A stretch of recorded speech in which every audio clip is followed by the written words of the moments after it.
Hello అందరూ ఎలా ఉన్నారు? నేనైతే ఇప్పుడు ఎగ్ నూడిల్స్ అయితే చేస్తున్నాను.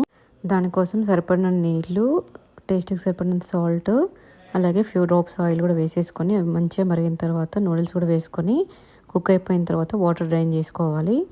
నెక్స్ట్ ఎగ్స్ని అయితే 2 తీసేసుకొని అందులో టేస్ట్కి సరిపడినంత సాల్ట్, అలాగే పెప్పర్ పౌడర్ కూడా వేసేసుకొని బీట్ చేసుకున్నాక నెక్స్ట్ ప్యాన్ పెట్టేసుకొని ఆయిల్ వేసుకొని ఆమ్లెట్లా వేసేసుకోవాలి. ఎగ్ మంచిగా ఫ్రై అయిపోయిన తర్వాత green chillies, garlic, onion, carrot pieces కూడా వేసుకొని కొంచెం ఫ్రై అవ్వనివ్వాలి. నెక్స్ట్ ఇందాక ప్రిపేర్ చేసుకున్న ఎగ్ కూడా మొత్తం చిన్న చిన్న పీసెస్ లాగా చేసుకోవాలి. మరీ చిన్నగా కాకుండా మీడియంగా చేసేసుకొని ఇందాక కుక్ చేసుకున్న మ్యాగీ కూడా వేసేసుకొని కుక్ చేసుకోవాలి.